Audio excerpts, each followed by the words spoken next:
Hello. Hello. हा, श्री स्वामी समर्थ ताई. श्री स्वामी समर्थ. तर ताई, केंजळे दादांबद्दलचा म्हणजे अनुभव शेअर करायचा आहे हा मला. हा. आणि कुठून हा. बोलताय ताई तुम्ही? मी पुण्यावरून बोलते, ते बरं पिंपरी बरं. चिंचवड. हा हा हा. मी करोनापासून आहे ताई स्वामी सेवेमध्ये. अच्छा. आणि म्हणजे मी तुमचा अनुभव खूप दिवस झाला, म्हणजे एक 2-3 वर्ष झालं माझ्या लग्नाच्या आधीपासून मी तुमचे खूप अनुभव ऐकते. अरे बापरे. हा, एकदा दोनदा शेअर पण केलेत नाही का, म्हणजे हा एकदा हा शेअर केलं मी हा अनुभव हा माझा. हा हा. तर मला तुमच्या चॅनल थ्रूच माहीत झालं ना, केंजळे दादा कोण आहेत वगैरे. हा हा हा. आणि ऍक्च्युली काय झालं, शिवतेज नगरला केंजळे दादांचं मठ आहे. हो. तर एक अभिषेक दादा वैरागी म्हणून यांचा एक सत्संग असतो. अच्छा. ते पॉडकास्ट येतात बघा आता स्वामींवरती, श्रीपाद वल्लभ चरित्रामृत ग्रंथावरती. तर अच्छा, काय नाव आहे त्यामध्ये त्यांचं? अभिषेक दादा वैरागी. अच्छा. हा हा हा. त्यांची क्रिया असतात, योग क्रिया वगैरे, म्हणजे एक थोडक्यात व्याख्यान, आणि ते पूर्ण म्हणजे श्रीपाद श्री वल्लभ ग्रंथावरती पूर्ण विस्तार करून सांगतात नाही का. अच्छा अच्छा, मला तर लिंक पाठवा त्यांची. हो हो ताई, नक्की हा पाठवते. हा हा. तर मग त्या मठामध्ये ते होतं. आणि काय झालं, मी युट्यूबला ऐकलं होतं त्यांचे पॉडकास्ट वगैरे. तो मला जरा जास्त इंटरेस्ट, आणि मी श्रीपाद वल्लभांचं पण म्हणजे करून घेतात माझ्याकडून ते स्वामी अध्याय वाचन वगैरे रोजचं. तर माझी इच्छा झाली, शनिवारी होतं ते, की जावं आपण. आणि त्यावेळी मी खूप टेन्शन मध्ये होते, म्हणजे पूर्ण डिप्रेशन मध्ये होते असंच म्हणू शकता. बापरे. तर काय झालं, मग मी शनिवार होता, मी गेल्यावरती काय झालं, वरती पूर्ण म्हणजे मठ आहे तिथे, तर वरती पारायण वगैरे सगळं वरती राहतं मठाच्या वरती. आणि खाली मंदिरामध्ये म्हणजे नाही का, मंदिरामध्ये पण बसता येतं, पण ते जे व्याख्यान होतं ते वरती होतं. कोणत्या ठिकाणी? दादा केंजळे दादांच्या मठामध्ये, शिवतेज अच्छा, नगर. हो का. हा. तर मग ते पूर्ण म्हणजे हे झालं होतं, पूर्ण फुल झालं होतं मी जाईपर्यंत. आणि मग त्यांनी एक स्क्रीन लावली होती छोटी मठामध्ये, तिथे मग मी खाली बसून गेले असं. आणि म्हणजे मला माहित होतं केंजळे दादा, म्हणजे मी माहित नव्हतं की त्या मठामध्ये आहेत दादा म्हणून. आणि मग मी बसल्यानंतर असेच एक काकू माझ्यापाशी येऊन बसल्या. तर मग बसल्यानंतर ते योग क्रिया वगैरे ते सांगत होते नाही का, सगळं कुंडली शक्ती वगैरे कशी जागृत, ते सर्व चालू होतं. ओमचा लाभ वगैरे असं चाललंय. झाल्यानंतर ब्रेक झाला, 7 वाजले होते. त्या काकूंना असं बोलता बोलता मी म्हटले, इथे काय कोणतरी केंजळे दादा पण आहेत ना हो. तर म्हटले, हा ताई. म्हटले, ही काय तुझ्या साईडला बसलेत म्हटले पलीकडे. हा, ते जेंट्सच्या लाईनला बसलेले, मी लेडीजच्या पण पाठीमागे. आणि दादांनी हेडफोन्स घातले, दादांचा कॉल वगैरे चालू असेल. मग म्हटलं ठीक आहे, म्हटलं मला बोलायचं दादांशी नाही का. आणि मग म्हटल्या, हा ताई बोलूया, मला पण बोलायचं. म्हटलं माझ्या पण मुलाचं जरा आहे, ते विचारायला आले होते. झालं, मी पहिल्यांदा त्या मठामध्ये गेलेली, आरती पण मिळाली, म्हणजे तिथे सर्वांना आरती मिळते नाही का. मग बाहेर आलो, त्यात काकू बोलल्या. मग दादांना म्हटलं, मला तुमच्याशी दादा बोलायचंय. दादा म्हटले, थांब तू जरा, थांब नाही का, माझे लोक जाऊ दे, मला बोलतो मी तुझ्याशी. आणि दादा मला साईडला घेऊन गेले. आणि काही मला म्हणजे इतकी रडले मी दादा पुढे, इतकी रडले ना त्यावेळी. खूप मी अशी डिप्रेशन मध्ये होते नाही का. म्हणजे एक असतं ना की आपण खूप म्हणजे स्वामी आपल्याकडून खूप सेवा करून घेतात, की त्यांच्या मुखातून स्वामी माझ्याशी बोलतात का, असं मला सगळ्या गोष्टी झाल्या. आणि मग मी जवळजवळ 1 तास दादांना म्हणजे नाही का सगळं सांगत होते की काय झालं, कसं झालं. म्हणजे जरा सासरचा प्रॉब्लेम होता, मला खूप टॉर्चर केलं गेलं लग्न झाल्यानंतर. 1-1.5 वर्ष झाले लग्नाला माझ्या आत्याकडे, म्हणजे माझ्या मिस्टरांचं काही नाही, माझे मिस्टर खूप चांगले आहेत. पण लग्न झाल्यापासून ते जमल्यापासूनच घरामध्ये अशी भांडण चालू झाली. माझ्या जाऊबाईंनी सुरुवात केली नाही का. मग लव्ह मॅरेज आहे का तुमचं? नाही, लव्ह मॅरेज वगैरे नाहीये. तरी पण म्हणजे काय झालं नाही असं, म्हणजे नाही का काय म्हणतात, एक ईर्ष्या राहते ना बाबा, जावांची. पण मी कधी लक्ष दिलं नाही. त्या बोलल्या तर ठीक आहे बाबा असं, पण ते प्रत्येकच म्हणजे जास्त वाढत जायचं असं. त्या पण इकडे पुण्यात राहतात, मी पण. आणि हे मोस्टली जेव्हा आम्ही गावाकडे जायचो फंक्शनला वगैरे, त्यावेळी जास्त. मग मी आले की मग त्यांनी माहेरी निघून जायचं. हा, ते सगळं माझ्यावरती यायचं. आणि मग आपल्या मनात एक भीती राहते ना, की आता आपलं लग्न झालंय, मग आपलं लोक कसं विचार करतील आपल्याविषयी, किंवा हो जे आपण सगळं जपत येतो आपल्या हो आई हो हो वडिलांच्या संस्कारांवर नको यायला. मी कधीच उलट बोलले नाही, कधीच कुठल्या गोष्टी नाही का. हम्म. आणि मग मला सासरे नाही आहेत. मग माझे मिस्टर खूप चांगले आहेत, की मी म्हणायचे जाऊ दे ह्या गोष्टी नाही का. आणि लग्नाच्या आधी पण ही गोष्ट चालू झाली होती. मी माझ्या मम्मीला म्हटलं तर मम्मी म्हटली जाऊ दे, कोणीतरी असतं नाही का आता हो चाललंय. अगदी मिस्टर चांगले आहेत. आणि माझ्या सासूबाई पण त्यावेळी खूप छान बोलायचं असं. ते झालं एक 6 महिने गेले. त्याच्यानंतर मग तिच्या लक्षात आलं का माहित नाही, की मी तिला काही प्रतिसाद देत नाही. ती बोलली भांडली तरी मी काहीच बोलत नाही. मी शांत राहायचे, नामस्मरण करायचे. नंतर दिरांनी पण सुरुवात केली. नंतर मग म्हटलं की हे काय म्हणे की तू त्यांच्याशी बोललो तर जाऊ नको नाही का. असं वाढल्याने वाढत जातं नाही का. बरोबर आहे अगदी. मी काहीच नाही, चांगलं पण नाही वाईट पण नाही, काहीच नाही. त्याच्यानंतर मग ते झालं की मग त्यांच्या लक्षात आल्यानंतर मग त्यांनी सासूबाईंना असं काही पण सांगायला सुरुवात केली. मग सासूबाई पण नाही का. अरे बापरे. हा, म्हणजे ताई मला तुम्ही काही बोललं पण माझ्या आईला किंवा ह्यांना बोललं मी नाही ना सहन करू शकत. बरोबर अगदी बरोबर आहे. हो. कोणतीच मुलगी सहन नाही करणार. हा.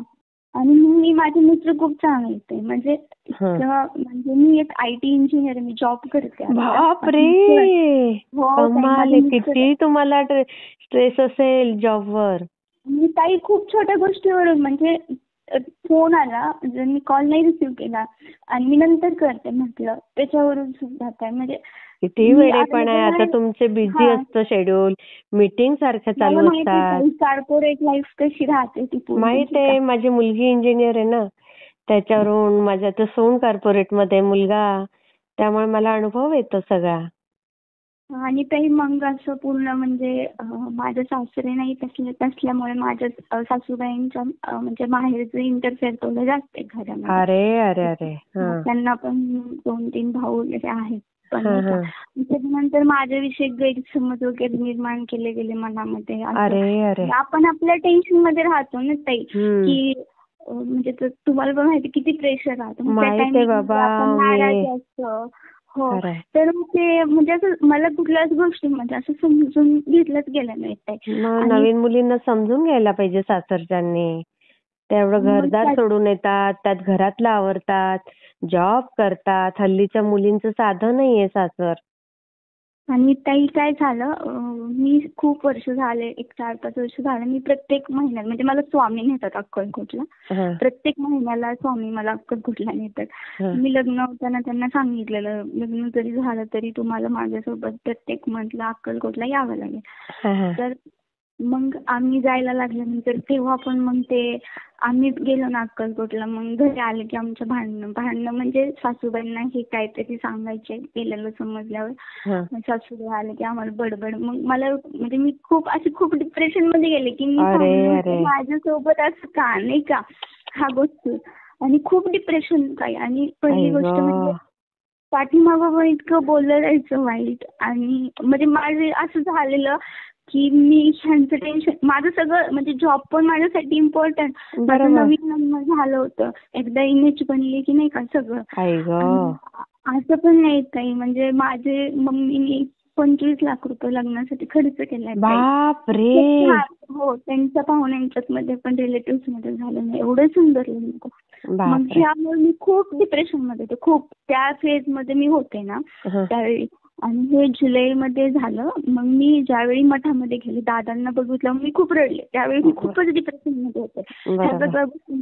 मग दादांनी खूप रडले. मग दादांनी मला सांगितलं, म्हणजे दादांना ते आधी समजलं होतं की काय, त्यामुळे म्हटले थांब जरा, मला तुझ्याशी बोलायचे. एक 8 वाजल्यापासून ते 9:30 वाजेपर्यंत मी दादांशी बोलत होते. मग दादांनी मला तारक मंत्राची सेवा दिली. आणि मग त्याच्यानंतर माझ्या सासूबाईंचं जे बिहेवियर होतं ते कमी होत गेलं. आहे एक म्हणजे 100% पैकी एक 60% झाले बरं. अरे वा. आहे अजून सुद्धा. पण जी डिप्रेशनची फेज होती ना त्यातून मी बाहेर निघाले त्यांनी. बापरे, स्वामींची कृपा. सुंदर. हो, खूप सुंदर दादांचा अनुभव आला. आणि दादा त्याच्यापासून मी लांब राहते त्या मठापासून. मी प्रत्येक गुरुवारी दादांना भेटण्यासाठी म्हणजे स्वामींना भेटण्यासाठी आरतीसाठी दादांकडे जाते म्हणजे. आणि मग आता ह्या ज्या सासूबाई आहेत, मग आता तुम्हाला असं घरात थोडीशी हेल्प वगैरे करतात की नाही? म्हणजे ऍक्च्युअली ते इथे गावाकडे असतात, आम्ही इकडे राहतो. अच्छा अच्छा अच्छा अच्छा. आणि तुम्हाला तारक मंत्राची काय सेवा दिलेली?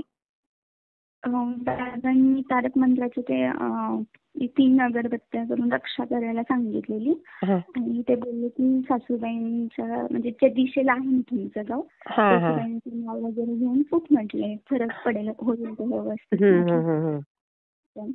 आणि तो अनुभव खूप आला. म्हणजे असं झालेलं ते की स्वामी मला सांगत होते की तू टेन्शन घेऊ नको, टेन्शन. पण मला इतका प्रेशर होतं ते सगळीकडून. मी पूर्ण म्हणजे माझा चेहरा आणि तुम्ही माझी तब्येत बघितली ना, माझ्या मम्मीला प्रत्येक कोणी भेटेल ना मला म्हणायचं तिला काही टेन्शन आहे का, ती पहिली कशी होती आता. म्हणजे मी खूप खचली होती सगळ्यामध्ये, खूप खचले. फक्त मला माझ्या मिस्टरांचा खूप आधार होता त्यावेळी. आणि माझे मिस्टर खूप चांगले, जीव लावतात, म्हणून मी सगळं असं सहन करत होते. पण काही तुम्ही सांगा, रोज जर अशी भांडण छोट्या छोट्या गोष्टीवरून तर बरोबर त्रास होतो ना. आणि जॉबचं प्रेशर किती असतं तुम्हा लोकांना. ते वरचे बॉस लोक तुमचं हे सगळं घरातलं ऐकून थोडी घेतात.